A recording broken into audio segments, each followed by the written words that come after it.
नमस्कार। 24 के सिंहासन में आपका स्वागत है। मैं हूं आपके साथ गीतू चौहान और मैं हूं आपके साथ पूजा अग्रवाल। शुरुआत करेंगे खबरों के साथ। तो जिस तरह से देश में नेताओं के बीच भगवान राम के नाम पर वोट मांगने की होड़ मची है, एक और बीजेपी भगवान राम को लेकर विपक्ष की मंशा पर सवाल खड़े कर रही है, वहीं दूसरी ओर कांग्रेस और इंडिया गठबंधन इसे चुनावी मुद्दा नहीं मान रहे हैं। विपक्ष का साफ कहना है कि बीजेपी को काम पर वोट मांगना चाहिए, लेकिन बीजेपी ने काम ही नहीं किया, इसलिए वो इस तरह की बयानबाजी कर रहे हैं। तो उधर यूपी के अमरोहा में मुख्यमंत्री योगी आदित्यनाथ ने कांग्रेस के मैनिफेस्टो को लेकर निशाना साधा।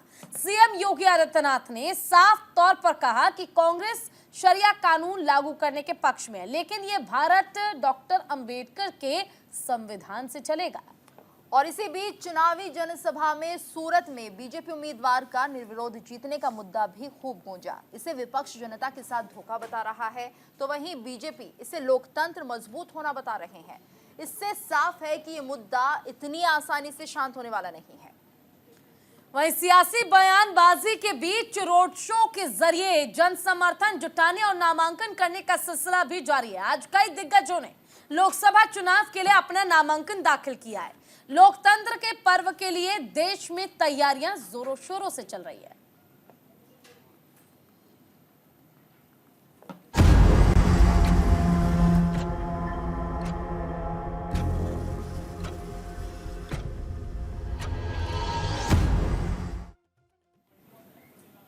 और पीएम मोदी ने आज छत्तीसगढ़ के जांजगीर चांपा और राजस्थान के टोंक में चुनावी जनसभा को संबोधित किया और इस दौरान स्थानीय बीजेपी उम्मीदवारों के लिए वोट करने की अपील की है। पीएम मोदी ने संबोधित करते हुए कहा कि ये लोग दिल्ली जाकर मेरा साथ देंगे, आप इन्हें यहां से जिताकर भेजें। साथ ही रामनामी समाज के लोगों को भी प्रधानमंत्री नरेंद्र मोदी ने याद किया। पीएम मोदी ने कहा कि बाबा साहेब अंबेडकर भी आकर कहेंगे तो संविधान नहीं बदलेगा।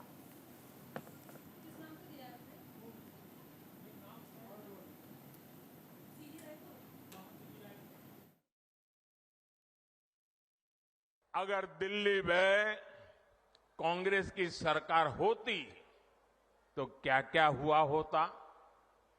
कांग्रेस होती तो जम्मू कश्मीर में आज भी हमारी सेनाओं पर पत्थर चल रहे होते। चलते कि नहीं चलते? कांग्रेस होती तो सीमा पार से आकर दुश्मन आज भी हमारे जवानों के सिर काटकर ले जाते। कांग्रेस सरकार कुछ न करती। कांग्रेस होती तो देश में महंगाई से हाहाकार मचा होता। कांग्रेस पार्टी देश की मुसीबत में अपने लिए भ्रष्टाचार के नए मौके तलाशती ने सत्ता में रहते हुए जो जख्म दिए वो राजस्थान के लोग कभी भी भूल नहीं सकते।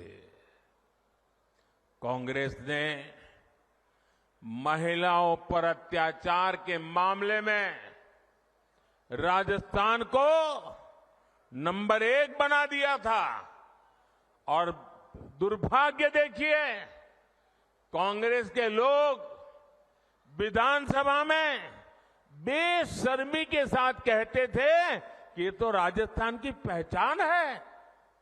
अरे डूब मरो, ये शोभा नहीं देता है। कांग्रेस और इंडिया अलायंस जब सत्ता में था तो ये लोग दलितों पिछड़ों के आरक्षण में सेंधमारी करके वोट बैंक पॉलिटिक्स के लिए उनकी खास जमात को अलग से आरक्षण देना चाहते थे, जबकि संविधान इसके बिल्कुल खिलाफ है।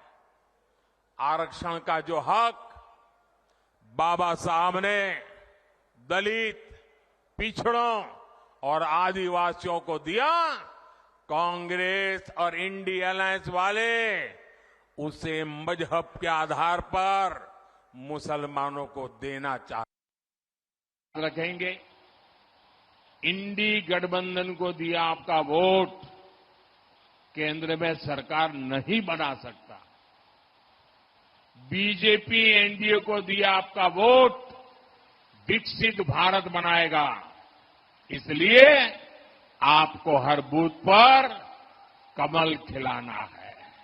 कमल खिलाएंगे, घर घर जाएंगे, ज्यादा से ज्यादा मतदान करवाएंगे, पोलिंग बूथ जीतेंगे। अच्छा, मेरा एक काम करेंगे, मेरा काम करेंगे, जरा हाथ ऊपर करके बताओ ना, करेंगे? देखिए, घर घर जाना और कहना मोदी जी आए थे, मोदी जी ने जोहार कहा है, मोदी जी ने राम राम कहा है। कह देंगे। धर्म के नाम पर देश को बांटने वाली कांग्रेस आजादी के बाद भी पहले दिन से तुष्टीकरण में लगी हुई थी। तुष्टीकरण, वोट बैंक की राजनीति एक कांग्रेस के डीएनए में है। तुष्टीकरण के लिए कांग्रेस को दलितों, पिछड़ों, आदिवासियों का हक भी छीनना पड़े तो वो एक सेकंड नहीं लगाएंगे। जबकि भाजपा सबका साथ, सबका विकास के मंत्र पर चलने वाली पार्टी है। तो उधर पश्चिम बंगाल के मालदा में केंद्रीय गृह मंत्री अमित शाह ने रोड शो किया। गृह मंत्री अमित शाह ने राज्य में चुनाव प्रचार के दौरान उस मुद्दे को उजागर करते हुए तृणमूल नेता ममता बनर्जी पर निशाना साधा। उन्होंने कहा कि बंगाल में ममता सरकार नौकरी देने के लिए भी रिश्वत लेती है और ऐसे में बंगाल के गरीबों को कैसे नौकरी मिलेगी। वहीं रायगंज में जनसभा को संबोधित करते हुए अमित शाह ने पूर्व शिक्षा मंत्री पार्थ चटर्जी पर हमला बोला। उन्होंने कहा कि एक मंत्री के घर से 51 करोड़ रुपए नकद मिले। पार्थ चट्टोपाध्याय आज जेल में बंद है। वहीं शाह ने कहा कि मैं जानना चाहता हूं कि बंगाल में ये कट मनी, ये नौकरी, ये खनन में भ्रष्टाचार बंद होना चाहिए और इसे सिर्फ नरेंद्र मोदी की सरकार ही रोक सकती है। हिंसा से मुक्त करना है, बंगाल में घुसपैठ रोकनी है, शरणार्थियों को नागरिकता देनी है और बंगाल में संदेश खाली की तरह माताओं बहनों को अपमानित नहीं होने देना है, सुरक्षित रखना है। तो केवल और केवल एक ही रास्ता है, नरेंद्र मोदी को प्रधानमंत्री बनाना। और उधर रक्षा मंत्री राजनाथ सिंह ने उत्तर प्रदेश के गौतम बुद्ध नगर में विपक्ष के खिलाफ जमकर हमला बोला। उन्होंने कांग्रेस पर निशाना साधते हुए कहा कि एक जमाने में नोएडा भ्रष्टाचार के केंद्र के रूप में जाना जाता था, लेकिन बीजेपी की डबल इंजन सरकार की कोशिशों से ये व्यापार के केंद्र में तब्दील हो गया है। और इस दौरान उन्होंने सूरत में बीजेपी प्रत्याशी के निर्विरोध जीतने पर कहा कि कांग्रेस इसे लोकतंत्र के लिए खतरा बता रही है, लेकिन कांग्रेस जनता की आंखों में धूल झोंक कर नहीं बल्कि आंख से आंख मिलाकर राजनीति करे।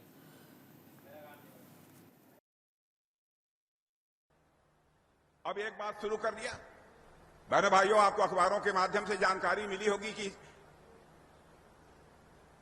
गुजरात में, सूरत में हमारा एक कैंडिडेट निर्विरोध जीत गया। भारतीय जनता पार्टी के जीतने का सिलसिला प्रारंभ हो गया और कांग्रेस के लोग और दूसरी राजनीतिक पार्टियां कह रही हैं यह लोकतंत्र के लिए खतरा है। मैं यह पूछना चाहता हूं, कांग्रेस के दोस्तों को कहना चाहता हूं, विरोध पक्ष के लोगों को कहना चाहता हूं, जनता की आंखों में धूल झोंक कर राजनीति मत करो, जनता की आंखों में आंख मिलाकर राजनीति करो। हिम्मत है तो आपकी भी हुकूमत थी, कई बार सांसद निर्विरोध चुने गए। आपके सांसद यदि निर्विरोध जीत जाएं तो लोकतंत्र मजबूत हो गया और हमारा एक सांसद निर्विरोध जीत गया तो लोकतंत्र कमजोर हो गया। मेरे भाइयों, हम लोग हिंदू मुसलमान के आधार पर भेदभाव नहीं करना चाहते। बराबर देश को हिंदू मुसलमान के आधार पर बांटकर इन कांग्रेस के लोगों ने राजनीति की है। देश की सामाजिक समरसता को इन लोगों ने तार तार कर दिया। अबे जो भी गरीब है उसकी मदद की जानी चाहिए, हिंदू हो, मुसलमान हो, ईसाई हो, बौद्ध हो, कोई भी हो, क्या फर्क पड़ता है।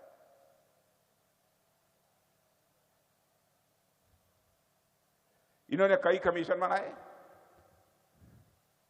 और एक कमिश्नर ने कह दिया कि ओबीसी में जो 27% का कोटा है उसमें 6% मुस्लिम्स को दिया जाना चाहिए और 2% अन्य जो माइनॉरिटी हैं, जो अन्य अल्पसंख्यक हैं, उनको। टीकमगढ़ मध्य प्रदेश बीजेपी के राष्ट्रीय अध्यक्ष जेपी नड्डा ने कहा, आपने कभी सोचा था क्या भारत दुनिया की 5वीं सबसे बड़ी अर्थव्यवस्था बन जाएगा?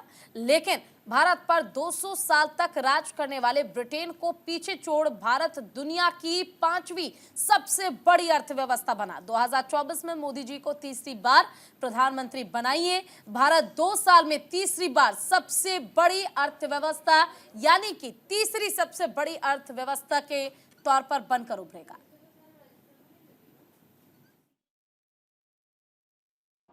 राजनीति की संस्कृति, राजनीति का तौर तरीका, ये सब कुछ बदल चुका है और अब हम मोदी जी के नेतृत्व में विकसित भारत के संकल्प को आगे बढ़ाने का काम कर रहे हैं। आप देखिए, आपको कभी अंदाजा था क्या कि भारत 5वें नंबर की अर्थव्यवस्था बन जाएगा? कभी सोचा था क्या?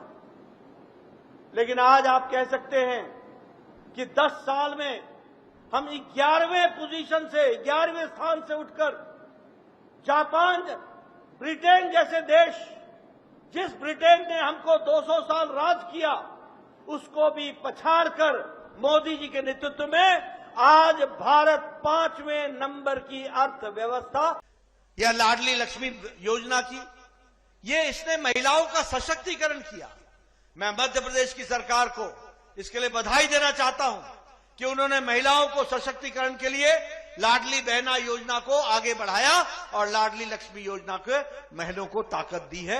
आज 13 लाख से ज्यादा बहनें उच्च शिक्षा ले रही हैं, ये भी हमको ध्यान में रखना चाहिए। और उधर यूपी के मुखिया योगी आदित्यनाथ ने अमरोहा में एक नया बयान देकर देश की सियासत गरमा दी है। अमरोहा में उत्तर प्रदेश के मुख्यमंत्री योगी आदित्यनाथ ने कांग्रेस पर आरोप लगाते हुए कहा कि पार्टी ने अपने चुनावी घोषणा पत्र में देश में शरिया कानून लागू करने और जनता की संपत्ति का बंटवारा करने की मंशा जाहिर की है, लेकिन ये देश बाबा साहेब अम्बेडकर के संविधान से चलेगा, ना कि किसी शरिया कानून से। और इस तरह का बयान चुनावी रैलियों के मंच से पहली बार सामने आया है। लेकिन अचानक ऐसा क्या हो गया कि मुख्यमंत्री योगी आदित्यनाथ को मंच से शरिया का जिक्र करना पड़ा? क्या सीएम योगी के इस बयान का कनेक्शन पहले चरण की वोटिंग से है या फिर इसके बीच कुछ और वजह है जिसे सीएम योगी ने देश की जनता के सामने रखा है? आपको बता दें कि कांग्रेस ने मैनिफेस्टो जारी करते हुए कहा था कि वो फिर से देश में पर्सनल लॉ बहाल करेंगे।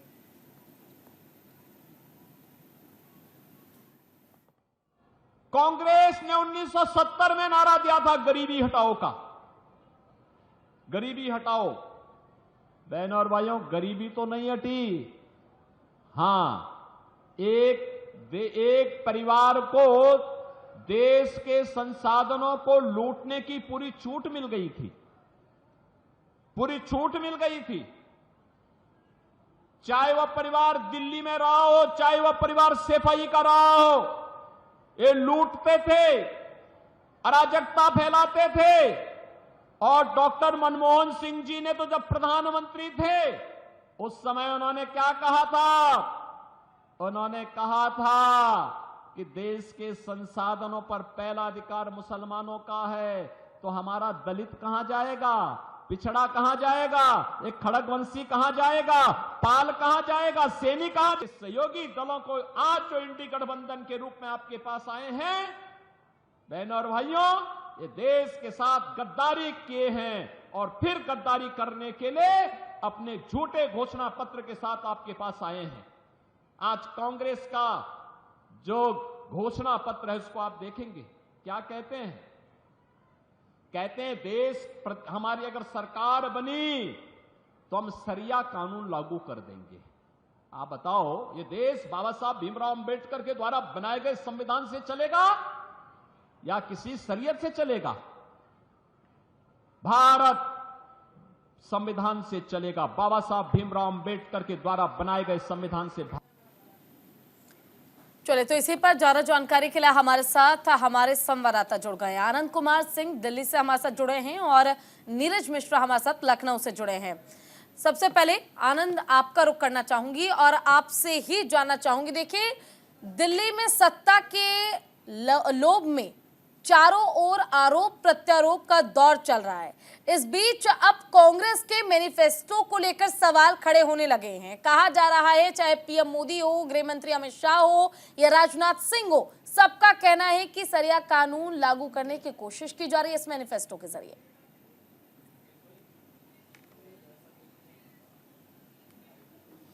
जी पूजा, अगर बात की जाए लोकसभा चुनाव को लेकर तो बीजेपी कहीं ना कहीं अपने मुद्दों के साथ आगे बढ़ रही है और कांग्रेस अपने मुद्दों के साथ आगे बढ़ रही है। पहले फेज का चुनाव हो चुका है, उसी के बीच कल 5 बजे तक दूसरे फेज के चुनाव को लेकर प्रचार थम जाएगा। लेकिन उससे पहले सूबे के मुख्यमंत्री यानी उत्तर प्रदेश के मुख्यमंत्री योगी आदित्यनाथ ने बड़ा बयान दिया। उन्होंने बोला है अपने बयान में कि अगर कांग्रेस सत्ता में आती है तो वो इस देश को शरिया लॉ से चलाएगी। तो कहीं ना कहीं इस मुद्दे को बड़े तौर पर देखा जा रहा है। उसके बाद से ही सियासत पूरी तरह से गर्मा चुकी है, क्योंकि कहीं ना कहीं अगर इस मुद्दे की बात की जाए तो एक विशेष वर्ग से जुड़ता है और उसको लेकर लगातार आप बीजेपी देखते हैं कहीं ना कहीं एक्टिव रहती है या कहीं अटैक करती है। लेकिन अगर सूबे के मुख्यमंत्री अगर योगी आदित्यनाथ जैसे नेता के थ्रू ये बयान आता है तो उसके अपने आप में मायने होते हैं। तो बीजेपी कहीं ना कहीं कांग्रेस के उस एजेंडे यानी उस घोषणा पत्र पर निशाना साध रही, जिसमें कांग्रेस घोषणा पत्र में लिखा गया था कि अगर कांग्रेस सरकार बनाती है तो वो शरिया लॉ यानी एक विशेष समुदाय को शरिया लॉ के तहत उनके राइट्स की प्रोटेक्शन करेगी। तो योगी आदित्यनाथ ने उस पर निशाना साधते हुए अपना बड़ा बयान दिया, जिसमें उन्होंने कहा है कि अगर कांग्रेस सरकार बनाती है तो शरिया देश में लागू हो जाएगा। वो बाबा साहब अम्बेडकर का बयान जो कॉन्स्टिट्यूशन है, जो संविधान हमें दिया गया है, उसको हटा दिया जाएगा। तो कहीं ना कहीं जैसे ही ये बयान सामने आया, ये बयान उत्तर प्रदेश के अमरोहा में दिया गया था, तो उसके बाद से अगर देश की सियासत के तो देश की सियासत लगातार गर्म हो गई है। कांग्रेस इस पे पलटवार कर रही है, कहीं ना कहीं पोलराइजेशन का आरोप लगा रही है। दरअसल अगर फर्स्ट फेज की बात की जाए तो फर्स्ट फेज में कई ऐसे प्रदेश रहे जहां वोटिंग कम हुई, चाहे आप उत्तराखंड की बात ले लीजिए, उत्तर प्रदेश पश्चिम की बात ले लीजिए, कई ऐसे प्रदेश हैं जहां वोटिंग प्रतिशत कम रहा, जिसके बाद बीजेपी अब कहीं ना कहीं पूरी तरह से एक्टिव हो चुकी है। और जैसे ही पहले चरण के मतदान के बाद वोट प्रतिशत आया था, उसके बाद से ही बीजेपी कहीं ना कहीं लगातार कोशिश कर रही है कि वो अपने मुद्दों को धार दे सके। और उसी के कारण ही कल रात को जेपी नड्डा के यहाँ बैठक हुई और बैठक के बाद अब आप जो ये बयान आया तो बीजेपी कहीं ना कहीं अपने उन तमाम मुद्दे को धार देने के तौर पर देखा जा रहा है कि जो बीजेपी लगातार अपने मुद्दों को जनता के बीच में रख रही है और कहीं ना कहीं कांग्रेस पर वार कर रही है। कांग्रेस पे अगर बात की जाए तो एक विशेष वर्ग की राजनीति को लेकर लगातार कई नेता बीजेपी का आरोप लगाते रहते हैं। उसी के बीच योगी आदित्यनाथ कांग्रेस के घोषणा पत्र को ही यहाँ पर लिया जा रहा है, अगर उसमें शरिया कानून की एंट्री की बात की जा रही है और लगातार हर मंच से हम सुन रहे हैं। हमारे साथ हमारे संवाददाता महेंद्र सिंह भी जुड़े हुए हैं अमरोहा से और फिलहाल रुख करेंगे हम नीरज का। नीरज, तो आप देखिए किस तरह से यहाँ पर सीएम योगी आदित्यनाथ भी कह रहे हैं कि शरिया कानून लागू करने की बात कांग्रेस कहती है और इसके अलावा एक बयान और चर्चा में है कि अगर देश में जो पहला संसाधनों पर हक है तो वो है अल्पसंख्यकों का। तो कुल मिलाकर क्या आपको लग रहा है कि पोलराइजेशन के रास्ते अब सत्ता पाने का ये तरीका बीजेपी ने निकाला है और लगातार इस घोषणा पत्र को लेकर सवाल उठाए जा रहे हैं? जी देखिए, उत्तर प्रदेश के मुख्यमंत्री योगी आदित्यनाथ आज अमरोहा में थे और वहां पर उन्होंने रैली में संबोधित करते हुए इस बात को कहा कि कांग्रेस के जो एजेंडा है, जो कांग्रेस ने घोषणा पत्र अपना जारी किया है, उसमें ये लिखा हुआ है कि वो अगर जीतती है, सत्ता में आती है तो वो शरिया कानून लागू करेगी। हालांकि आप 48 पन्ने के कांग्रेस के पूरा जो घोषणा पत्र आप अगर पढ़ेंगे तो उसमें शरिया शब्द का या इस तरह की कोई चीज नहीं है। लेकिन सीएम योगी आदित्यनाथ ने इस बात का आज मंच से दावा किया। चूंकि अब पहले फेज की वोटिंग हो चुकी है और 26 तारीख को दूसरे फेज की वोटिंग होनी है, तो इसलिए अपने वोटर्स तक किस तरह से संदेश दिया जाए, किस तरह से अपनी बातों को रखा जाए, ये उत्तर प्रदेश के मुख्यमंत्री योगी आदित्यनाथ अच्छी तरीके से जानते हैं कि किस माध्यम से संदेश दिया जाए। और ये पॉलिटिक्स है और पॉलिटिक्स में 2 दूनी 4 नहीं होते। पॉलिटिक्स में एक साइंस भी है, पॉलिटिक्स एक आर्ट भी है, इसमें 2 चीजें मिलके एक तीसरी चीज बनाती है। तो पॉलिटिक्स के अपने अपने मायने होते हैं और अपना संदेश किस भाषा में अपने लोगों को दिया जाए। और अमरोहा में जिस तरह से दानिश अली लड़ रहे हैं, उनके मुकाबले बसपा ने भी मुस्लिम कैंडिडेट दिया है, तो योगी आदित्यनाथ समझते हैं कि किस तरह से यूनाइट किया जाए। एक बड़ा माना हो सकता है, बड़ी बात हो सकती है, अपने वोटर्स तक संदेश दिया जा सकता है, लेकिन जो 48 पन्ने का कांग्रेस का पूरा घोषणा पत्र है उसमें कहीं शरिया शब्द का कोई उपयोग नहीं हुआ है। लेकिन दूसरे फेज की वोटिंग है, आगे धीरे धीरे ब्रिज से होता हुआ ये चुनाव अब पूर्वांचल की ओर बढ़ेगा। तो किस तरह से अपने लोगों को एकजुट किया जाए, अपने वोटर्स को यूनाइट किया जाए, इस बात को लेकर इस तरह की तमाम बयानबाजी सामने आ रही है। और किस तरह से फंसाया जाए अपने जो विपक्षी दल है उनको। ठीक है नीरज, जो वापस से रुक करेंगे आपका, लेकिन फिलहाल महेंद्र से भी जान लेते हैं। हम रोहा से हमारे साथ जुड़े हुए हैं, महेंद्र सिंह हमारे संवाददाता। महेंद्र, देखिए, जब बात लोकतंत्र की होती है, जब बात वोट की होती है, चाहे वो हिंदू हो, चाहे वो मुस्लिम हो, चाहे सिख ईसाई हो, मतदान करने का अधिकार सबका है। बावजूद इसके क्या ये समझा जाए जो सरिया शब्द का इस्तेमाल किया जा रहा है, कहीं ना कहीं बीजेपी को इस बात का पूरा पूरा भरोसा है कि मुस्लिम वर्ग को साथ पाना बहुत ज्यादा मुश्किल है। ऐसे में जो हिंदू वर्ग है उसे इतना ज्यादा मजबूत कर लिया जाए, उन पर पकड़ को इतना ज्यादा मजबूत किया जाए कि अगर मुस्लिम मतदाता बीजेपी के पक्ष में वोट ना भी करे तो किसी तरह का नुकसान नहीं होगा। लेकिन जब हम संविधान की बात करते हैं तो चाहे हिंदू मुस्लिम सिख ईसाई ही क्यों ना हो, एकता की बात होती है। बीजेपी तुष्टीकरण की बात करती है, लेकिन कहीं ना कहीं डायरेक्ट वे में ही मुस्लिम पक्ष को टारगेट किया जाता है, चाहे कांग्रेस के जरिए ही सही, डायरेक्ट इनडायरेक्ट वे में, लेकिन टारगेट तो मुस्लिम पक्ष होता है। अगर वोटरों की बात करें तो यहाँ पे जो 7 लाख के लगभग जो मुस्लिम वोटर हैं, वहीं हम बात करें 250 के आसपास यहाँ पे एससी वोट है। तो कहीं ना कहीं जो बीजेपी है वो अपने हिंदू समुदाय का जो वोट है उसे साधने की कोशिश कर रहा है इस तरह के बयानबाजी से। नीरज, इस सवाल का जवाब आपसे चाहूंगी, क्या मुस्लिम पक्ष को इस तरह से साधना और सरिया कानून या सरिया नियम की बात करना और कांग्रेस के बहाने मुस्लिम वर्ग पर निशाना साधना ये बीजेपी का एक एजेंडा है? क्योंकि मालूम है कि एम फैक्टर को साध पाना इतना आसान तो बीजेपी के लिए नहीं होने वाला, हिंदुत्व और राष्ट्रवाद के मुद्दे को आगे बढ़ाते हुए। तो बिल्कुल देखिए, चुनाव अब धीरे धीरे नजदीक आ रहा है सेकंड फेज का। उसके बाद जो और 5 फेज है उस पर होना है। जो पहला फेज था उसमें आप अगर देखेंगे जिन 8 जिलों में चुनाव हुआ तो वहां पर वोटिंग प्रतिशत बहुत कम हुआ और वहां पर जो मुस्लिम वोटर्स थे वो लगभग 40 से 45% है अगर आप पूरा देखेंगे 8 सीटों का।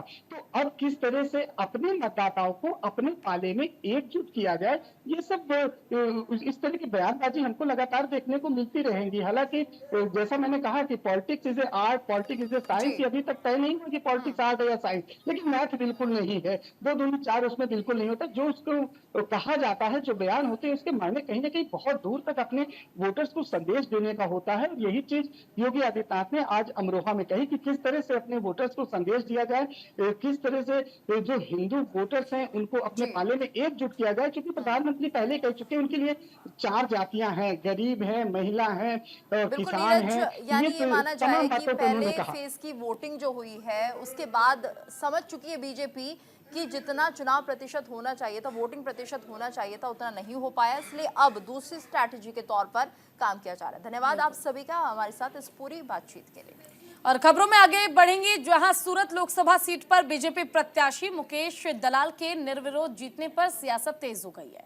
इस मसले पर शिवसेना उद्धव गुट ने निशाना साधा। पार्टी नेता और राज्यसभा सांसद संजय राउत ने बीजेपी की जीत की तुलना चंडीगढ़ पैटर्न से की है। इस खबर पर विस्तार से आगे भी आपको जानकारी देंगे, लेकिन यहाँ वक्त छोटे से ब्रेक का है। आप कहीं मत जाइएगा, इंतजार कीजिए, जल्द लौटेंगे। और ब्रेक के बाद आपका स्वागत है। आप देख रहे हैं 24 का सिंहासन। बात करेंगे सूरत लोकसभा सीट की। सूरत लोकसभा सीट पर बीजेपी प्रत्याशी मुकेश दलाल ने निर्विरोध जीतने पर सियासत तेज हो गई है। इस मसले पर शिवसेना उद्धव गुट ने निशाना साधा। पार्टी नेता और राज्यसभा सांसद संजय राउत ने बीजेपी की जीत की तुलना चंडीगढ़ पैटर्न से की है। उन्होंने कहा कि जिस तरीके से कांग्रेस के उम्मीदवार का नामांकन रद्द हुआ, ऐसा देश के इतिहास में कभी नहीं हुआ। राउत ने कहा कि ये लोकतंत्र का चीर हरण कर लिया गया। आपको बता दें कि सूरत के कांग्रेस उम्मीदवार नीलेश कुंभानी का नामांकन रद्द हो गया और इसके बाद चुनावी मैदान में खड़े 6 निर्दलीय उम्मीदवारों ने अपना नाम वापस ले लिया था।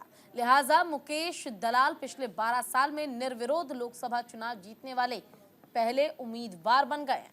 दलाल समेत 1991 से अब तक बिना किसी चुनावी लड़ाई के लोकसभा चुनाव जीतने वालों की संख्या करीब 35 हो गई है।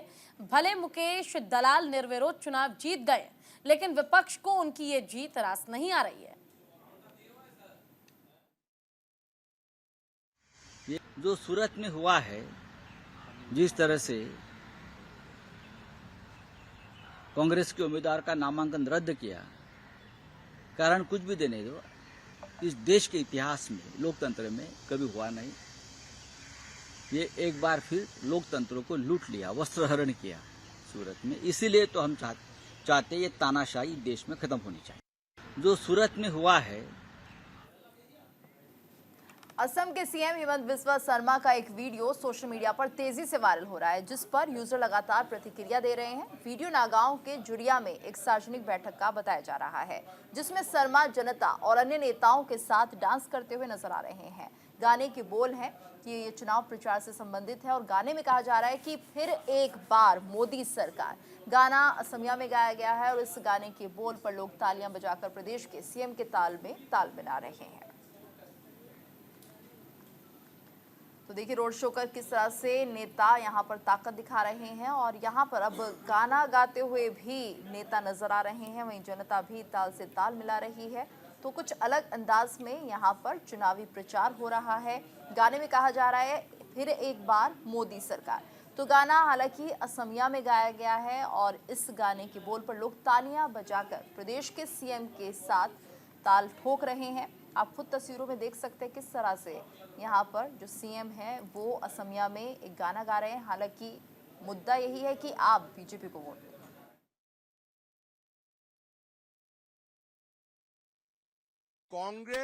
Congress party's manifesto has been prepared in a way that they win election in Pakistan.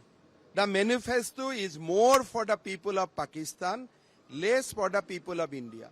The Congress party has done a manifesto which will snatch resources from the common people, and Congress will destroy the economy of this country. So we have interpreted the Congress manifesto in the most right way, correct way, and I will challenge them to come for a public debate to show that this manifesto is nothing but appeasement. तो वहीं Bhojpuri actor Pawan Singh ने आज चुनावी campaign की शुरुआत की। काराकांड में उन्होंने रोड शो किया और इस दौरान उन्होंने मीडिया से बातचीत भी की। उन्होंने कहा कि आज मैं लोगों का आशीर्वाद लेने आया हूं। चुनौती के सवाल पर उन्होंने कहा कि मुझे किसी को चैलेंज नहीं करना है, मुझे अपनी मेहनत पर भरोसा है। बता दें कि बीजेपी ने पहले पश्चिम बंगाल के आसनसोल से पवन सिंह को उम्मीदवार बनाया था, लेकिन नाम की घोषणा के बाद पवन ने चुनाव लड़ने से इनकार कर दिया था। अब वो काराकांड में अपने लिए बड़े समर्थन का दावा कर रहे हैं और आज उन्होंने बड़ा रोड शो भी किया है। तो देखिए तस्वीर भी आप देख रहे हैं जब Bhojpuri actor Pawan Singh road show करते नजर आ रहे हैं और रोड शो के जरिए कोशिश सिर्फ इतनी कि आसनसोल से टिकट दिया गया बीजेपी की ओर से, उसे ठुकराकर काराकांड से इस बार चुनावी मैदान में पवन सिंह, और इस रोड शो के जरिए कोशिश ये दिखाने की कि भारी समर्थन पवन सिंह को, चाहे वो निर्दलीय लड़े माफ कीजिएगा, चाहे किसी पार्टी से लड़े, लेकिन लोगों का सपोर्ट उन्हें मिल रहा है और ये सपोर्ट उनकी मेहनत है जिसका परिणाम उन्हें चुनाव में देखने को मिलेगा। वो किसी को चैलेंज नहीं देना चाहते, किसी के साथ चुनौती नहीं लड़ना चाहते। वो निर्दलीय प्रत्याशी के तौर पे काराकांड से चुनाव लड़ रहे हैं और चुनाव जीतेंगे भी। इस रोड शो के दौरान यही कोशिश की गई पवन सिंह की ओर से। और पश्चिम बंगाल आसनसोल लोकसभा सीट से तृणमूल उम्मीदवार शत्रुघ्न सिन्हा ने लोकसभा चुनाव के लिए अपना नामांकन दाखिल कर दिया है, जहां वो अपने समर्थकों के उत्साह और भीड़ को देखकर खुशी के मारे काफी गदगद हो गए। और इस दौरान उन्होंने कहा कि सीएम ममता बनर्जी जो कहती हैं वो करती हैं और जो करती हैं वही कहती भी हैं। तो पीएम मोदी को तृणमूल सुप्रीमो पश्चिम बंगाल की सीएम ममता बनर्जी से सीख लेनी चाहिए। वो जुमलों के सरदार बन चुके हैं और हर बार नए नए जुमले लेकर सामने आते हैं, नए नए वादे, नई नई गारंटी को लेकर, और वो जनता से किया हुआ कोई भी वादा पूरा नहीं करते हैं। और उन्होंने ये दावा भी किया कि इस बार चुनाव में उनके द्वारा किए गए विकास के कार्यों के नाम पर जनता अपना आशीर्वाद के तौर पर पहले से भी ज्यादा और भारी से भारी मतों से उनको जीत दिलाएगी। तो कलेक्ट्रेट में नेताओं ने पर्चा भरा और वहीं शत्रुघ्न सिन्हा ने भी आज नामांकन दाखिल किया है और ऐसे में मोदी सरकार को लेकर उन्होंने जमकर खरी खोटी सुनाई है। वहीं जिस तरह से सीएम ममता बनर्जी को लेकर उन्होंने कहा कि आज भी लोगों का विश्वास ममता बनर्जी पर है और जीत उन्हें ही मिलेगी। तो नई हालांकि पारी की तैयारी हो रही है, लेकिन अभी भी जिस तरह से हम देख रहे हैं कि सियासत लगातार जारी है और ऐसे में कोशिश की जा रही है कि ज़्यादा से ज़्यादा ऐसा संदेश दिया जाए जिससे कि जो मौजूदा सरकार है, बीजेपी सरकार है, उसको कटघरे में खड़ा किया जाए और विपक्ष यहाँ पर इस काम में पीछे नहीं रहता। वहीं इसी कड़ी में टीएमसी के नेता शत्रुघ्न सिन्हा भी नामांकन करने पहुंचे थे, लेकिन लगे हाथों उन्होंने मोदी सरकार पर भी हमला बोल दिया।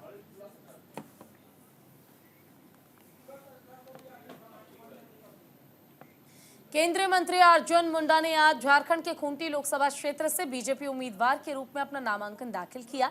अर्जुन मुंडा ने जब खूंटी जिला कलेक्ट्रेट में निर्वाचन अधिकारी के समक्ष अपना नामांकन दाखिल किया तो उस समय भारतीय जनता पार्टी की झारखंड इकाई के अध्यक्ष यानी कि बाबूलाल मरांडी, आजसू पार्टी प्रमुख सुदेश महतो और अन्य वरिष्ठ नेता उनके साथ मौजूद थे।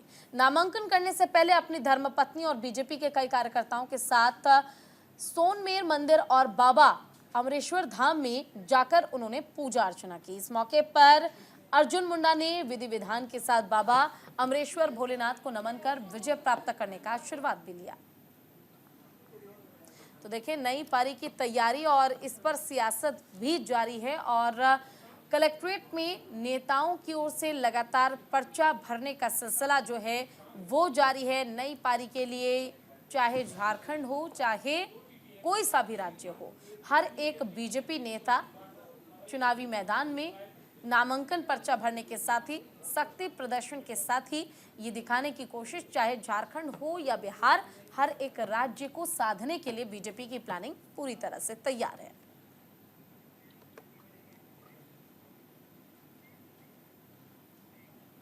और वहीं पीएम मोदी ने राजस्थान के टोंक सवाई माधोपुर में विशाल जनसभा को संबोधित करते हुए कांग्रेस पर बड़ा हमला बोला।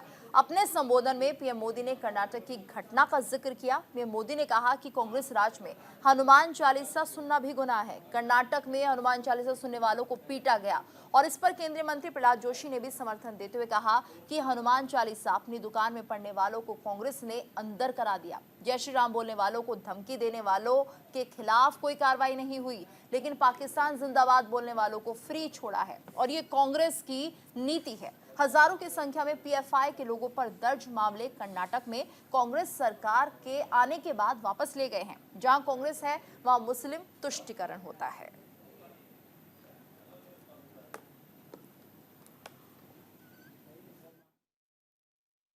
हनुमान चालीसा जो चैंटिंग किए थे अपने दुकान में, उधर उनको अंदर करा दिया है।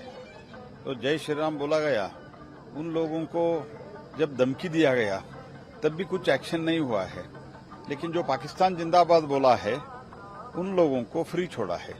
ये कांग्रेस का नीति है।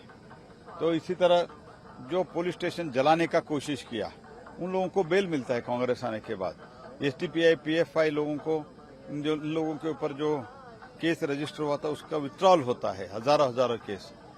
और अखंड श्रीनिवास मूर्ति जो कांग्रेस के एमएलए थे उस टाइम, सिटिंग एमएलए, उनका घर जला जाता है, लेकिन उनका दलित एमएलए है, एससी एमएलए है, लेकिन जो जलाया गया है उनके ऊपर एक्शन नहीं होता है और अखंड श्रीनिवास मूर्ति को कोई प्रोटेक्शन मिलता है।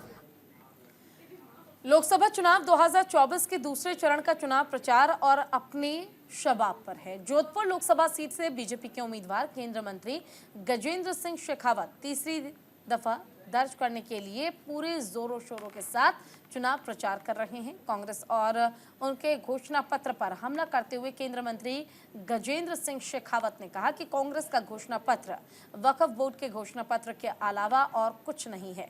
आजादी के पहले मुस्लिम लीग जिस तरह से घोषणाएं करता था उस तरह का घोषणा पत्र कांग्रेस पार्टी ने जारी किया है।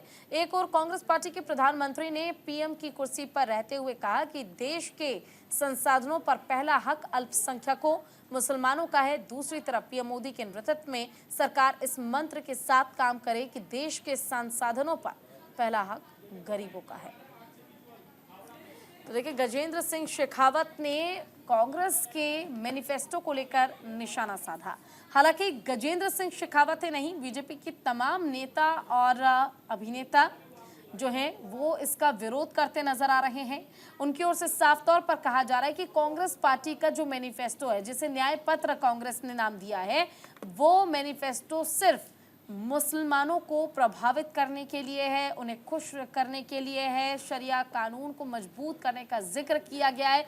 ये तमाम बातें की जा रही है बीजेपी नेताओं की ओर से। और ऐसे में एक दफा देश के पूर्व पीएम मनमोहन सिंह की ओर से दिए गए बयान को लेकर भी पीएम मोदी हमलावर नजर आ रहे हैं। और हाल ही में उनका ये बयान काफी ज्यादा वायरल हो रहा है, जिसमें उन्होंने मुसलमानों को विशेष लाभ पहुंचाने का जिक्र किया था। पत्र कांग्रेस का मैनिफेस्टो वक्फ बोर्ड का घोषणा पत्र के अतिरिक्त और कुछ भी नहीं है। और यह मैं कहूं कि आजादी के पहले जिस तरह की घोषणाएं मुस्लिम लीग किया करता था, उस तरह की घोषणा पत्र कांग्रेस पार्टी ने जारी किया है। लोकसभा चुनाव के बीच पक्ष और विपक्ष के नेता शब्दों की मर्यादा को तार-तार कर रहे हैं। पिछले दिनों तेजस्वी यादव की सभा में उनके सामने ही चिराग पासवान की मां को गालियां दी गई और इसे लेकर बिहार की सियासत में खूब बयानबाजी हुई। अब आरजेडी की एक महिला एमएलसी ने चिराग पासवान की मां को लेकर अपशब्द कहे हैं।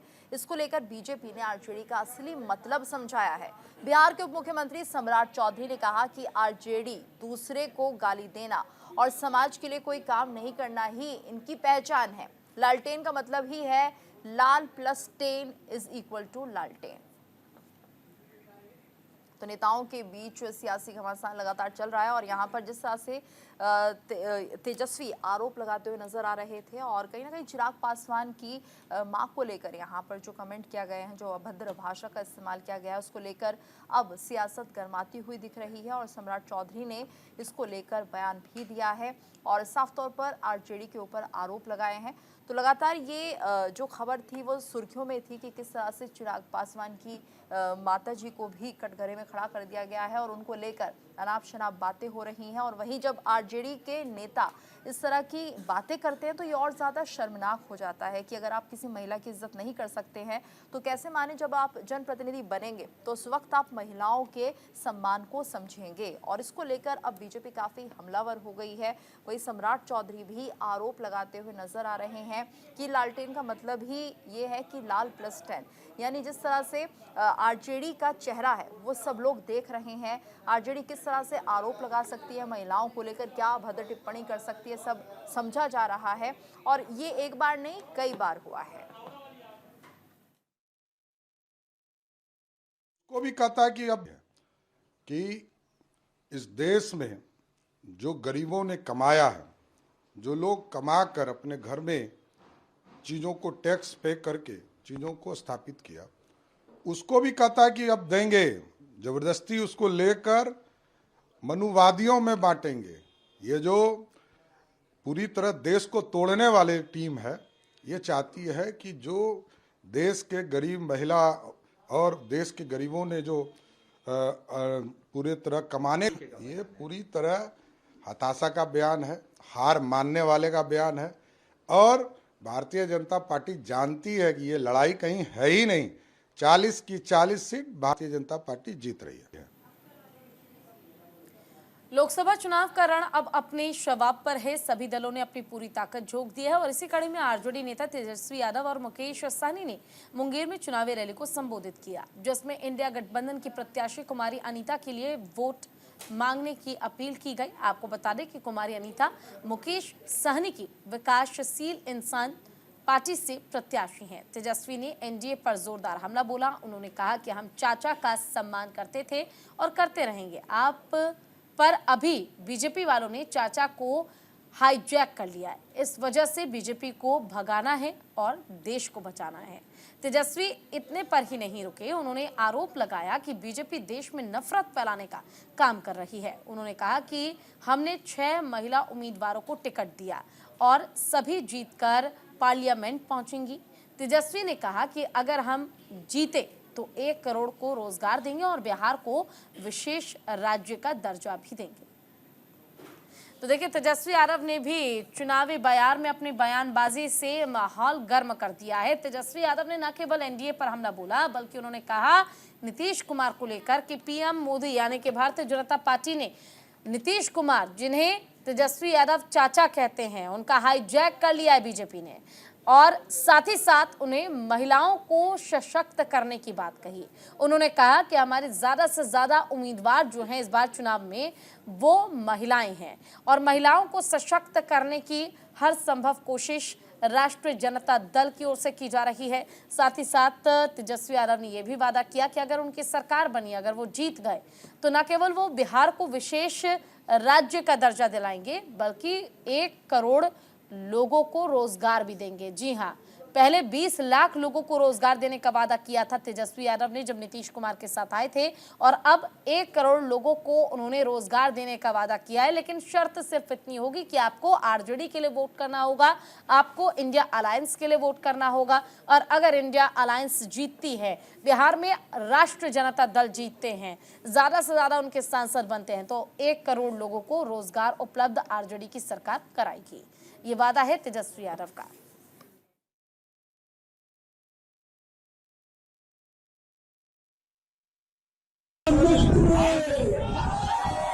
और जो सबसे महंगा बिजली बिहार होता है, सबसे महंगा देश में अगर कहीं का बिजली है तो बिहार में है। हम लोगों की सरकार बनेगी तो 200 यूनिट फ्री में बिजली सभी लोगों। हम सब लोग बिहार को विशेष राज्य का दर्जा देंगे, विशेष पैकेज देंगे, और सबसे पहले अग्निवीर योजना को खत्म हम लोग।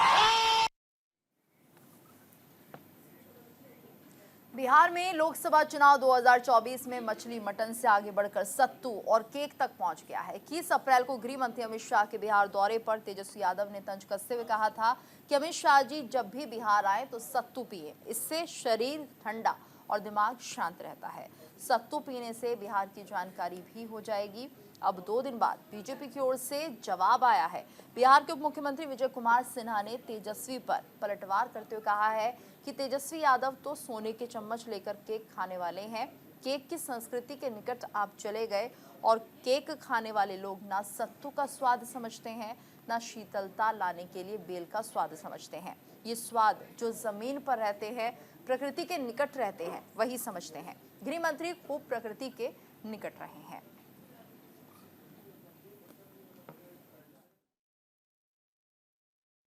आकर के श्रीमान तेजस्वी यादव जी, आप तो सोने के चम्मच लेकर के केक खाने वाले हैं। केक की संस्कृति से के निकट आप चले गए, और केक खाने वाला लोग न सत्तू का स्वाद समझता है और शीतलता और पवित्रता लाने के लिए न बेल का स्वाद समझता है। बेल का शरबत भी लोग पीते हैं, सत्तू भी पीते हैं। ये स्वाद जो जमीन पर रहता है, प्रकृति के निकट रहता है, वही समझता है। गृह मंत्री जी खूब प्रकृति के निकट रहे हैं, पूरे देश का भ्रमण करते हैं, लोगों के बीच जाते हैं। बूथ का एक कार्यकर्ता है, बूथ से उठ के यहाँ तक पहुंचे हैं। लेकिन आप तो डायरेक्ट ऊपर से आकर के डिप्टी सीएम ही बने हैं। वहीं यूपी के मेरठ में बीजेपी प्रत्याशी अरुण गोविल के समर्थन में सीएम योगी ने रोड शो किया। रोड शो के दौरान जनता की भारी भीड़ दिखाई दी। इस दौरान सीएम के साथ साथ अरुण गोविल भी मौजूद थे। गौरतलब है कि बीजेपी ने रामायण सीरियल में राम की भूमिका निभाने वाले पूर्व टीवी स्टार अरुण गोविल को मेरठ लोकसभा सीट से मैदान में उतारा है। मेरठ में 26 अप्रैल को मतदान होगा और उससे पहले सीएम योगी आदित्यनाथ चुनावी प्रचार प्रसार करते नजर आए, जिसमें मेरठ में बीजेपी प्रत्याशी अरुण गोविल यानी कि रामायण में प्रभु श्री राम की भूमिका निभाने वाले अरुण गोविल वो अभिनेता भी नजर आए इस रोड शो में। और रोड शो के दौरान क्या समर्थन मिला बीजेपी को, वो इस तस्वीर के जरिए आप समझ सकते हैं। तस्वीर देखिए जरा, कितनी भारी भीड़ है, संख्या पहुंची हुई है। सूबे के मुख्यमंत्री योगी आदित्यनाथ आज मेरठ में रोड शो के लिए आए हैं। मैं बताना चाहूंगा कि मुख्यमंत्री पिछले 22 दिनों के अंदर आज 5वीं बारी रोड शो करने के लिए आए हैं। इससे पहले 4 बारी जनसभा करी, प्रमुख सम्मेलन हुआ और आज जब बिल्कुल ऐन वक्त है दूसरे चरण के वोटिंग के लिए जब चुनाव प्रचार खत्म होने वाला है अगले 24 घंटे के अंदर, तो कहीं ना कहीं माना जा रहा है कि जो सियासी प्यार पारा है वो कहीं ना कहीं गर्म होता नजर आ रहा है। और उसके पीछे वजह ये है कि यहाँ पर भारतीय जनता पार्टी की तरफ से जो प्रत्याशी है वो रुपहले पर्दे के राम यानी कि अरुण गोविल को उतारा गया है। माना जा सकता है कि कहीं ना कहीं इस समय जो ये कैंडिडेट है उसको लेकर चाहे प्रधानमंत्री हो या फिर योगी आदित्यनाथ हो, ये प्रतिष्ठा का सवाल है। तो कहीं ना कहीं ये कहा जा सकता है कि अपने कैंडिडेट का मान उन्नत करने के लिए और साथ ही चुनाव को चरम पे पहुंचाने के लिए योगी आदित्यनाथ यहाँ आए हुए हैं। मेरठ से कैमरामैन सागर के साथ। और इसी के साथ 24 के सिंहासन में आज के लिए इतना ही। कल फिर हाजिर होंगे कुछ और खबरों के साथ। नमस्कार।